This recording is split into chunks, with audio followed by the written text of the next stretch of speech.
നമസ്കാരം. എല്ലാവർക്കും എൻ്റെ അക്കൗണ്ടിംഗ് ക്ലാസ്സിലേക്ക് സ്വാഗതം. കഴിഞ്ഞ ക്ലാസ്സിൽ നമ്മൾ അക്കൗണ്ടിംഗ് എന്താണെന്ന് പഠിച്ചു.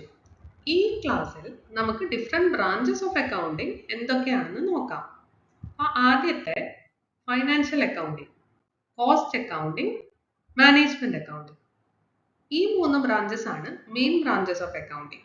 നിങ്ങളുടെ ടെക്സ്റ്റ് ബുക്കിൽ ഈ 3 ബ്രാഞ്ചസ് പഠിക്കാനുള്ളൂ. പക്ഷേ ഇപ്പം നമ്മുടെ ബിസിനസ് എൻവയൺമെന്റ് വലുതായിക്കൊണ്ടിരിക്കുകയാണ് അല്ലേ? അപ്പോൾ ബിസിനസ്സിന് ലാഭമാണോ നഷ്ടമാണോ എന്ന് മാത്രമല്ല, അത് സമൂഹത്തിനെ എങ്ങനെ എഫക്റ്റ് ചെയ്യുന്നു എന്നുകൂടെ നോക്കേണ്ടതുണ്ട്. അതിനുവേണ്ടി ചില സ്പെഷ്യലൈസ്ഡ് ബ്രാഞ്ചസ് ഓഫ് അക്കൗണ്ടിങ് ഇന്നുണ്ട്. അതിൽ 2-3 നമുക്ക് നോക്കാം. Social responsibility accounting, human resource accounting, tax accounting, etcetera. ഇനി ഇത് ഓരോന്നായിട്ട് എന്തൊക്കെയാണെന്ന് നോക്കാം. ആദ്യം financial accounting, the branch of accounting that deals with reporting of all financial transactions of the business. This involves preparation of financial statements for the interested users. അപ്പോൾ financial transactions എല്ലാം record ചെയ്യുന്നതും അത് ഫൈനാൻഷ്യൽ സ്റ്റേറ്റ്മെൻറ്റ്സ് റിപ്പോർട്ട്സ് ആക്കി interested യൂസേഴ്സിന് available ആക്കുന്നതുമാണ് financial accounting. അതിൻ്റെ steps ഒക്കെ നമ്മൾ കഴിഞ്ഞ ക്ലാസ്സിൽ പഠിച്ചു അല്ലേ? അപ്പോൾ ഇതിൻ്റെ ഒരു എക്സാമ്പിൾ നോക്കാം. ഒരു garment making unit. Garment making unit എന്ന് പറഞ്ഞാൽ എന്താ? ക്ലോത്ത് മേടിച്ചിട്ട്, തുണി മേടിച്ചിട്ട് നമ്മൾ സൽവാർ, ഷർട്ട്സ് അങ്ങനെയുള്ളതൊക്കെ ആക്കി സെൽ ചെയ്യുന്നതാണ് ഗാർമെന്റ് മേക്കിംഗ് യൂണിറ്റിന്റെ ബിസിനസ്.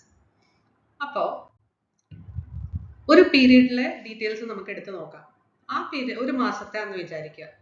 ആ മാസം 10,000 വർത്ത് ഓഫ് സൽവാസും ഷർട്ട്സും നമ്മൾ വിറ്റു.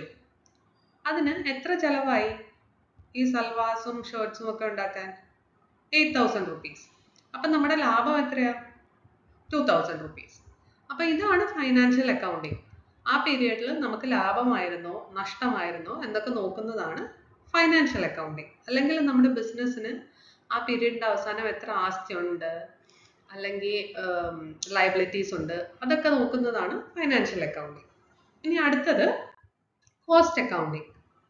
This branch of accounting analyzes the expenditure to ascertain the cost of various products manufactured by the firm and fix the prices. ഇത് കോസ്റ്റ് ഓഫ് വേരിയസ് പ്രോഡക്ട്സ് കണ്ടുപിടിക്കുന്നതും and fix the prices. Example നമ്മളിപ്പോൾ കണ്ടില്ലേ, garment making. അതിൻ്റെ various products എന്തൊക്കെയാണ്? Salwar, shirts അങ്ങനത്തെയൊക്കെയാണ് അവർ sell ചെയ്യുന്ന products. അപ്പോൾ ഫോർ എക്സാമ്പിൾ ഒരു സൽവാർ എടുക്കുക. അതിന് എത്ര ആ സൽവാർ ഉണ്ടാക്കാനായിട്ട് നമുക്ക് എത്ര ചിലവായെന്നുള്ളതാണ് നമ്മൾ നോക്കുന്നത്. ഇപ്പോൾ റോ മെറ്റീരിയൽ 500 rupees ആണെന്ന് വയ്ക്കുക. റോ മെറ്റീരിയൽ എന്ന് പറഞ്ഞാൽ ക്ലോത്ത്സ്, ത്രെഡ്, നീഡിൽ, അങ്ങനെ കുറേ സാധനങ്ങൾ നമ്മൾ മേടിക്കണം സൽവാർ ഉണ്ടാക്കാൻ അല്ലേ? അതാണ് റോ മെറ്റീരിയൽസ് എന്ന് പറയുന്നത്. അതിൻ്റെ കൂടെ ഇനി എന്ത് ചിലവുണ്ട് നമുക്ക്? അത് തയ്ച്ചുണ്ടാക്കുന്ന ആൾക്കാർ, അവിടെ ഉള്ള വർക്കേഴ്സിന് സാലറി കൊടുക്കണം. അത് 200 ആണെന്ന് വയ്ക്കുക. പിന്നെ അതിൻ്റെ കൂടെ അതർ എക്സ്പെൻസസ് ഒരു 100 ആഡ് ചെയ്യുക. ഇപ്പം ഇലക്ട്രിസിറ്റി ചാർജസ് ഉണ്ടാവും, വാട്ടർ ചാർജസ് ഉണ്ടാവും, അങ്ങനത്തെയൊക്കെ എക്സ്പെൻസസ്. അപ്പം ടോട്ടൽ എക്സ്പെൻസസ് എത്രയാണ്? 800. ഇതാണ് നമ്മുടെ ഒരു പ്രോഡക്റ്റ് ഉണ്ടാക്കാൻ വരുന്ന ചെലവ്. ഇതാണ് അസർട്ടൻ ദ കോസ്റ്റ് എന്ന് പറയുന്നത്. ഈ 800 ആണ് കോസ്റ്റ്. ഇനി എങ്ങനെയാണ് നമ്മൾ പ്രൈസ് ഫിക്സ് ചെയ്യുക? എത്ര രൂപയ്ക്കാണ് ഇതിനെ സെല് ചെയ്യേണ്ടതെന്ന് തീരുമാനിക്കുക? ഈ ചെലവ് ആയതിൻ്റെ കൂടെ ഓണറിന് എത്ര പ്രോഫിറ്റ് വേണം എന്നുള്ളത് നോക്കണം. അപ്പം നമുക്കിപ്പോൾ എക്സാമ്പിൾ ഒരു 200 rupees പ്രോഫിറ്റിന് ഇത് സെല് ചെയ്യാൻ പറ്റുമെന്ന് നമ്മൾ വിചാരിക്കുക. അപ്പം നമ്മുടെ ലാഭം 200 കൂടെ അതിൻ്റെ കൂടെ ആഡ് ചെയ്തിട്ട് 1000 rupeesനാണ് അത് സെല് ചെയ്യുന്നത്. അപ്പം ഈ പ്രൈസാണ് നമ്മൾ സെല് ചെയ്യാൻ വേണ്ടി ഫിക്സ് ചെയ്യുന്നത്. അതാണ് ഫിക്സിംഗ് ദ പ്രൈസസ് എന്ന് പറയുന്നത്. ഇനി അടുത്തത് management accounting. This branch of accounting helps the management in taking rational policy decisions. എന്താണ് ഈ പോളിസി ഡിസിഷൻസ്? നമ്മൾ നേരത്തെ ചെയ്ത ഫൈനാൻഷ്യൽ അക്കൗണ്ടിങ്ങിൽ നമ്മൾ ലാഭവും നഷ്ടവും ഒക്കെ നോക്കി ഓരോ പ്രോഡക്റ്റിൻ്റെയും. അതുപോലെ കോസ്റ്റ് അക്കൗണ്ടിങ്ങിൽ ഓരോന്നിനും എത്ര ചിലവായി, അതിൻ്റെ പ്രൈസ് എങ്ങനെയാണ് ഫിക്സ് ചെയ്യുന്നത്, അതൊക്കെയാണ് കണ്ടുപിടിച്ചത്. ഇനി ഈ രണ്ട് അക്കൗണ്ടിങ്ങിൽ നിന്ന് കണ്ടുപിടിച്ച കാര്യങ്ങൾ വെച്ചിട്ട് എങ്ങനെയാണ് നമുക്ക് ഡിസിഷൻസ് എടുക്കാൻ പറ്റുന്നത്, തീരുമാനങ്ങൾ എടുക്കണ്ടേ ഇനി അടുത്ത പീരീഡിൽ എന്തൊക്കെ ചെയ്യണം എന്നുള്ളത്. അതാണ് മാനേജ്മെന്റ് അക്കൗണ്ടിങ്. എക്സാമ്പിൾ എടുത്ത് നോക്കാം. സെയിം എക്സാമ്പിൾ ഗാർമെന്റ് മേക്കിംഗ് യൂണിറ്റിന്റെ. ഫോർ എക്സാമ്പിൾ ഫൈനാൻഷ്യൽ അക്കൗണ്ടിങ്ങിന്റെ ബേസിസിൽ നമ്മൾ എന്തൊക്കെ ഡിസിഷൻസ് എടുക്കാൻ പറ്റും. ഫൈനാൻഷ്യൽ അക്കൗണ്ടിങ് ചെയ്തപ്പോൾ നമ്മൾ കണ്ടുപിടിച്ചു നമ്മുടെ ബിസിനസ്സിന് ആ പീരീഡിൽ ലാഭം കിട്ടിയത് 10,000 റുപ്പീസ് ആണ്. ഇപ്പൊ സൽവാർസ് സെല് ചെയ്തപ്പോൾ കിട്ടിയ ലാഭം 7,000 രൂപയാന്ന് വയ്ക്കുക. അതുപോലെ ഷർട്ട്സ് സെല് ചെയ്തപ്പോൾ കിട്ടിയത് 3,000.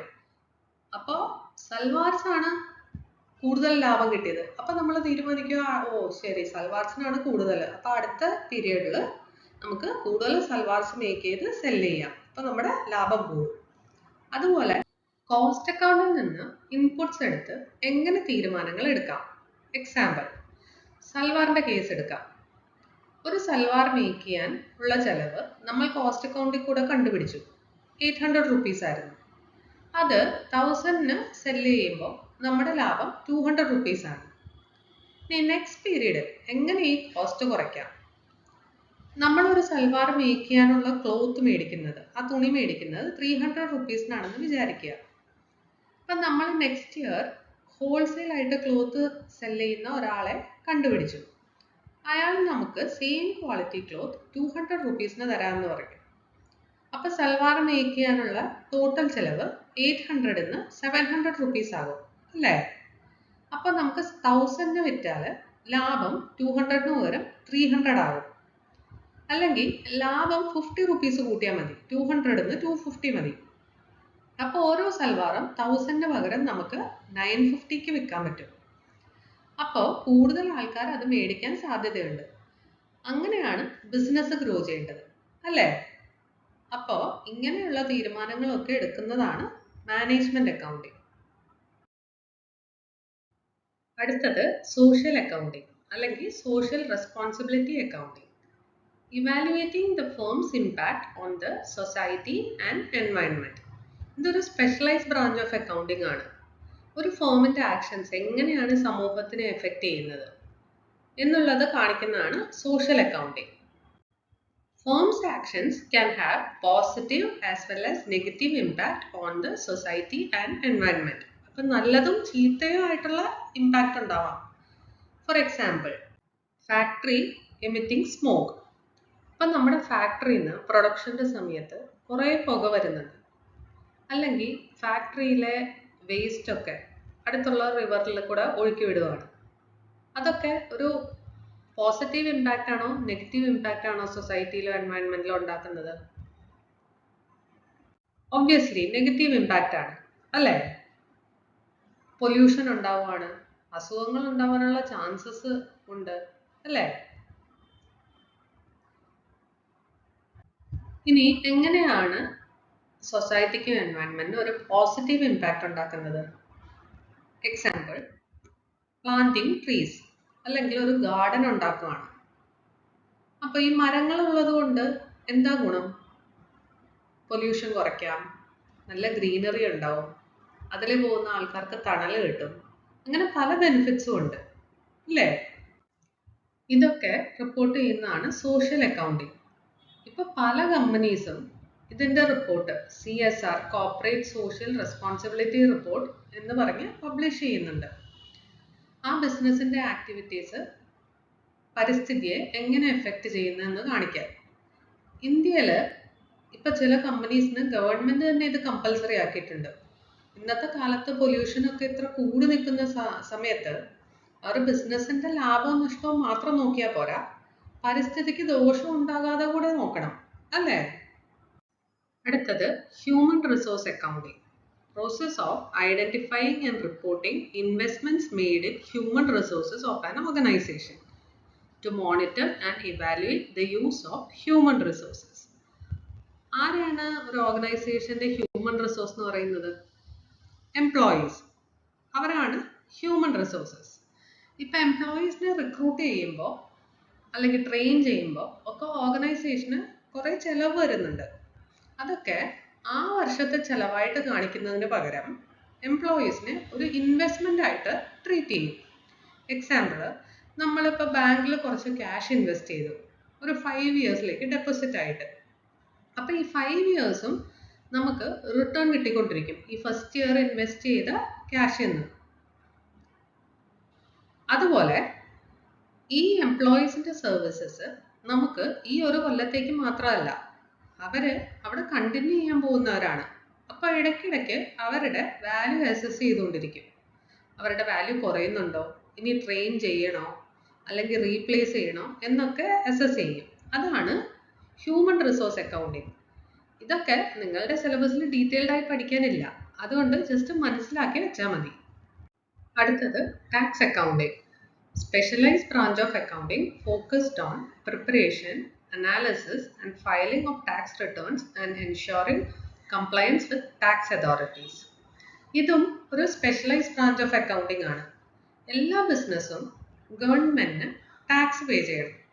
ഇപ്പോൾ GST പോലെയുള്ള ടാക്സ് ഒക്കെ വന്നതിന് ശേഷം എല്ലാ മാസവും എത്ര എമൗണ്ട് സെയിൽസ് ഉണ്ടായിരുന്നു അല്ലെങ്കിൽ പേർച്ചേസ് ഉണ്ടായിട്ടുണ്ട്, അതിൽ എത്ര ടാക്സ് പേ ചെയ്യണം, ഇതൊക്കെ പീരിയോഡിക്കലി, നോർമലി മന്ത്ലി നമ്മൾ ഗവൺമെന്റിനെ അറിയിക്കണം. കറക്റ്റായിട്ട് ഗവൺമെന്റിന് ടാക്സ് പേ ചെയ്തില്ലെങ്കിൽ ഫൈന് വരും, പെനാൽറ്റി വരും. അപ്പം അതുകൊണ്ട് ടാക്സ് അക്കൗണ്ടിങ് ഇപ്പം ഭയങ്കര ഇമ്പോർട്ടൻ്റ് ആണ്. അതുപോലെ നെക്സ്റ്റ് ഇയർ എങ്ങനെ ടാക്സ് കുറയ്ക്കാം എന്ന് നമ്മൾ ഇപ്പോഴേ പ്ലാൻ ചെയ്യണം. അതൊക്കെയാണ് ടാക്സ് അക്കൗണ്ടിങ്ങിൽ വരുന്നത്. നിങ്ങളുടെ ടെക്സ്റ്റ് ബുക്കിൽ financial accounting, cost accounting and management accounting മാത്രമേ ഉള്ളൂ. അതുകൊണ്ട് ഇതും ജസ്റ്റ് മനസ്സിലാക്കി വെച്ചാൽ മതി. ഇന്ന് നമ്മൾ പഠിക്കാൻ പോകുന്ന അടുത്ത topic book keeping versus accounting. Accounting എന്താണ്, അതിൻ്റെ 7 സ്റ്റെപ്സ് എന്താണ്, എല്ലാം നമ്മൾ കഴിഞ്ഞ ക്ലാസ്സിൽ പഠിച്ചു. ഇനി നമുക്ക് ബുക്ക് കീപ്പിംഗ് എന്താണെന്ന് നോക്കാം. എന്താണ് book keeping? It is the process of recording and classifying the financial transactions of the business. For example, എടുക്കാം. ₹10,000 salary paid to staff. ആദ്യം നമ്മൾ ഐഡൻറ്റിഫൈ ചെയ്യണം, ഇതൊരു ബിസിനസ് ട്രാൻസാക്ഷൻ ആണോ? അതെ, അവിടെ നിൽക്കുന്ന സ്റ്റാഫിന് കൊടുത്ത സാലറിയാണ്, അപ്പോൾ ഇതൊരു ബിസിനസ് ട്രാൻസാക്ഷൻ ആണ്. അത് കഴിഞ്ഞ് മെഷർ ചെയ്യുക. മെഷർ ചെയ്യാൻ പറ്റുമോ? മോണിറ്ററി ടേംസിൽ കൺവേർട്ട് ചെയ്യാൻ പറ്റുമോ? പറ്റും. ₹10,000 ആണ് പേ ചെയ്തത്. ഇനി അതിനെ നമ്മൾ റെക്കോർഡ് ചെയ്യണം ജേർണലിൽ. ഡേ ടു ഡേ ട്രാൻസാക്ഷൻസ് എല്ലാം ജേർണലിൽ റെക്കോർഡ് ചെയ്ത് വെക്കുക. ഇനി ക്ലാസിഫൈ ചെയ്യുക. സിമിലർ നേച്ചറുള്ള എല്ലാ ട്രാൻസാക്ഷൻസും ഒരു ലെഡ്ജർ അക്കൗണ്ടിൽ പോസ്റ്റ് ചെയ്യുക. ഒരു മന്തിൽ എത്ര സാലറി പേ ചെയ്തിട്ടുണ്ടെന്നുള്ളതിൻ്റെ ടോട്ടൽ അതിൽ നിന്ന് നമുക്ക് കണ്ടുപിടിക്കാം. അപ്പോൾ ഈ 4 സ്റ്റെപ്സിൻ്റെ പ്രോസസ്സാണ് ബുക്ക് കീപ്പിംഗ്. അക്കൗണ്ടിങ് എന്താണ്? It is the process of recording, classifying, summarising, analysing and interpreting and communicating the financial transactions of business. അപ്പോൾ ഈ ബുക്ക് കീപ്പിങ്ങിൻ്റെ പുറമെ നമ്മൾ സമ്മറൈസ് ചെയ്ത് റിപ്പോർട്ട് ഉണ്ടാക്കും, അനലൈസ് ചെയ്യും, അത് ഇൻട്രസ്റ്റഡ് യൂസേഴ്സിന് കമ്മ്യൂണിക്കേറ്റ് ചെയ്യും. ഇതൊക്കെ നമ്മൾ കഴിഞ്ഞ ക്ലാസ്സിൽ ഡീറ്റെയിൽഡ് ആയിട്ട് പഠിച്ചതാണ്. അടുത്ത ഡിഫറൻസ് എന്താ? സ്കോപ്പിൽ. ബുക്ക് കീപ്പിങ്ങിന് ഒരു നാരോ സ്കോപ്പാണ്. ഈ 4 സ്റ്റെപ്സേ അതിൽ വരുന്നുള്ളൂ. അക്കൗണ്ടിങ് വൈഡർ സ്കോപ്പാണ്. ബുക്ക് കീപ്പിംഗ് എന്ന് പറഞ്ഞാൽ പ്രൈമറി സ്റ്റേജ് ഇൻ അക്കൗണ്ടിങ് ആണ്. ഡേ ടു ഡേ ട്രാൻസാക്ഷൻസ് എല്ലാം അക്കൗണ്ട് ചെയ്ത് വെക്കുക. അക്കൗണ്ടിങ്ങോ സെക്കൻഡറി സ്റ്റേജ് ആണ്. അതിൽ ഈ പ്രൈമറി സ്റ്റേജിൻ്റെ കൂടെ റിപ്പോർട്ട്സ് ഉണ്ടാക്കുന്നതും അത് ഇൻട്രസ്റ്റഡ് യൂസേഴ്സിന് കമ്മ്യൂണിക്കേറ്റ് ചെയ്യുന്നതും എല്ലാം ഇൻക്ലൂഡഡ് ആണ്. ഒബ്ജക്റ്റീവ്സ്. ബുക്ക് കീപ്പിങ്ങിൻ്റെ ഒബ്ജക്റ്റീവ് എന്താ? Is to keep systematic record of all financial transactions. എല്ലാ ഫൈനാൻഷ്യൽ ട്രാൻസാക്ഷനും ഒരു ഓർഗനൈസ്ഡ് ആയിട്ടുള്ള വേയിൽ മെയിൻറ്റെയിൻ ചെയ്യുക. അതാണ് ബുക്ക് കീപ്പിങ്ങിൻ്റെ ഒബ്ജക്റ്റീവ്. അക്കൗണ്ടിങ്ങിൻ്റെ ഒബ്ജക്റ്റീവോ is to prepare financial statements and communicate to relevant users. അവരുടെ ഡിസിഷൻ മേക്കിങ്ങിന് വേണ്ടിയിട്ട് വേരിയസ് റിപ്പോർട്ട്സ് ഉണ്ടാക്കി കൊടുക്കുക. അതാണ് അക്കൗണ്ടിങ്ങിൻ്റെ ഒബ്ജക്റ്റീവ്. അടുത്തത് പീരിയഡ്. ബുക്ക് കീപ്പിംഗ് ഏത് പീരിയഡിലാണ് ചെയ്യുന്നത്? എല്ലാ ഡേ ടു ഡേ ട്രാൻസാക്ഷൻസും എൻ്റർ ചെയ്യുന്നതാണ് book keeping. അക്കൗണ്ടിങ്ങോ usually at the end of a period. Usually നമ്മളൊരു ഇയറിൻ്റെ എൻഡിൽ അല്ലെന്നുണ്ടെങ്കിൽ ഒരു മന്തിൻ്റെ എൻഡിൽ ഒക്കെയാണ് അക്കൗണ്ടിങ് ചെയ്യുന്നത്. ഔട്ട്കം, ബുക്ക് കീപ്പിങ്ങിൻ്റെ ഔട്ട്കം എന്താ? ജേർണലും ലെഡ്ജറുമാണ് ഇതിൽ മെയിൻറ്റെയിൻ ചെയ്യുന്നത്. അക്കൗണ്ടിങ്ങിലോ financial statements, profit and loss account, balance sheet, അങ്ങനെയുള്ളതൊക്കെ. റെസ്പോൺസിബിലിറ്റി, ബുക്ക് കീപ്പിങ്ങിൻ്റെ റെസ്പോൺസിബിലിറ്റി ആർക്കാണ്? ആ ഓർഗനൈസേഷനിലെ ജൂനിയർ സ്റ്റാഫിന്. അക്കൗണ്ടിങ്ങിൻ്റെയോ സീനിയർ സ്റ്റാഫിന്. അതെന്തുകൊണ്ടാണ്? കാരണം ബുക്ക് കീപ്പിങ്ങിന് അനലിറ്റിക്കൽ സ്കിൽസ് ഒന്നും ആവശ്യമില്ല. അക്കൗണ്ടിങ്ങിന് അനലിറ്റിക്കൽ സ്കിൽസ് ആവശ്യമുണ്ട്. കാരണം റിപ്പോർട്ട്സ് ഒക്കെ ഇന്റർപ്രറ്റ് ചെയ്യണം, അതിനെ ബേസ് ചെയ്ത് ഡിസിഷൻസ് ഒക്കെ ചെയ്യണം. അതുകൊണ്ട് സീനിയർ സ്റ്റാഫിനാണ് അത് ചെയ്യുന്നത്. Decision making, management cannot make important decisions based on data provided by bookkeeping. Book കീപ്പിങ്ങിൽ എന്തൊക്കെ ഡേറ്റയാണ് നമുക്ക് കിട്ടുന്നത്? ജേർണലും ലെഡ്ജറും കിട്ടുന്നുണ്ട്. ലെഡ്ജറിൽ നിന്ന് നമുക്ക് മാക്സിമം എന്ത് കണ്ടുപിടിക്കാൻ പറ്റും? ഓരോ ഹെഡ് ഓഫ് അക്കൗണ്ട്സിൽ ലൈക്ക് സാലറി അല്ലെങ്കിൽ പർച്ചേസ്, സെയിൽസ്, അതൊക്കെ ആ പീരിയഡിൽ എത്ര ടോട്ടൽ ഉണ്ടായിരുന്നെന്ന് മാത്രമേ കണ്ടുപിടിക്കാൻ പറ്റൂ. അതിനെ വെച്ചിട്ട് നമുക്ക് എന്തെങ്കിലും ഇമ്പോർട്ടൻറ്റ് ഡിസിഷൻസ് എടുക്കാൻ പറ്റുമോ? ഇല്ല. പക്ഷേ accounting management can take important decisions based on reports provided by accounting. Finally, ഒന്ന് സമ്മറൈസ് ചെയ്യാം. Book keeping is part of accounting അല്ലേ? അക്കൗണ്ടിങ്ങിൻ്റെ ആദ്യത്തെ 4 സ്റ്റെപ്പാണ് book keeping. So it is part of accounting. Accounting is part of accountancy. എന്താണ് accountancy? Accountancy refers to the entire body and process of accounting. ഈ accounting ചെയ്യുന്ന എല്ലാ പ്രോസസ്സും അതിന് certain rules regulations ഒക്കെ ഉണ്ട്. അതെല്ലാം പറയുന്ന എൻറ്റയർ ബോഡിയാണ് അക്കൗണ്ടൻസി. അപ്പോൾ ബുക്ക് കീപ്പിംഗ് എന്ന് പറഞ്ഞാൽ ഒരു നാരോ സ്കോപ്പാണ്, ആദ്യത്തെ 4 സ്റ്റെപ്സ് മാത്രമേ ഉള്ളത്. അക്കൗണ്ടിംഗ് എന്ന് പറഞ്ഞാൽ കുറച്ചും കൂടെ ഒരു വൈഡർ സ്കോപ്പായി. അതിൽ സമ്മറൈസിങ് വരുന്നുണ്ട്, ഇന്റർപ്രറ്റിംഗ് വരുന്നുണ്ട്, യൂസേഴ്സിന് കമ്മ്യൂണിക്കേറ്റ് ചെയ്യുന്ന എല്ലാം വരുന്നുണ്ട്. ഇതെല്ലാം ഇൻക്ലൂഡ് ചെയ്യുന്ന ആ ബോഡിയാണ് അക്കൗണ്ടൻസി. ക്ലിയർ അല്ലേ? ഇന്നത്തെ ക്ലാസ് എല്ലാവർക്കും മനസ്സിലായെന്ന് വിചാരിക്കുന്നു. ഇതിൽ എന്തെങ്കിലും ഡൗട്ട് ഉണ്ടെങ്കിൽ കമൻറ്റ് ചെയ്യണേ. അതുപോലെ ക്ലാസ് ഇഷ്ടപ്പെട്ടെങ്കിൽ ലൈക്ക്, ഷെയർ, സബ്സ്ക്രൈബ് ചെയ്യാൻ മറക്കല്ലേ. Thank you.